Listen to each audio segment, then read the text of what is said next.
కూలీ మూవీ చూడడం జరిగింది.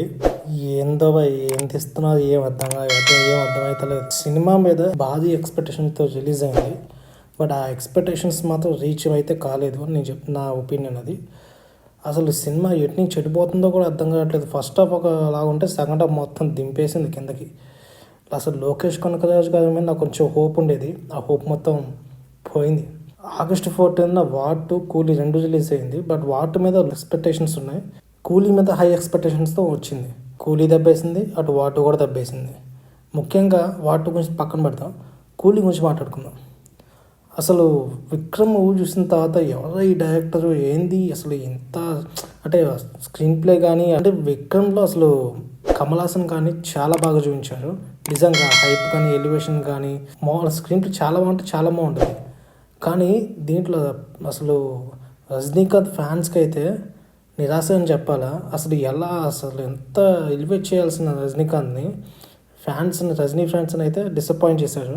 లోకేష్ గారి మీద అయితే నా బాగా ఎక్స్పెక్టేషన్ పెట్టుకున్నాను నిజంగా నేనైతే. బట్ మొత్తం దెబ్బేసింది. అసలు కూలీ అని టైటిల్ ఎందుకు పెట్టాను ఎప్పుడు నాకు అర్థం కావట్లేదు. ఉన్న విషయం చెప్పాలంటే అసలు అమీర్ ఖాన్ గారు ఎందుకు ఉన్నారు, ఎందుకు వస్తారు, ఎందుకు పోతారో కూడా తెలియదు. క్లైమాక్స్లో ఆయన ఎంట్రీ ఉండిద్ది.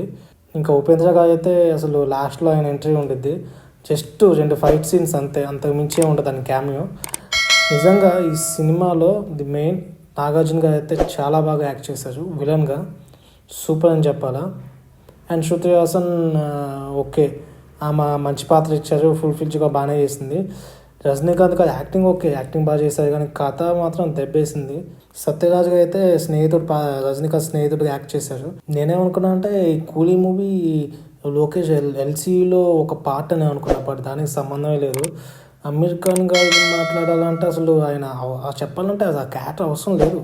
ఫ్రాంక్గా చెప్పాలంటే ఏదో బాలీవుడ్ నుంచి తీసుకొచ్చి కెమెరా పెడదాం అన్నట్టుగా పెట్టారు, అంతమించేం లేదు.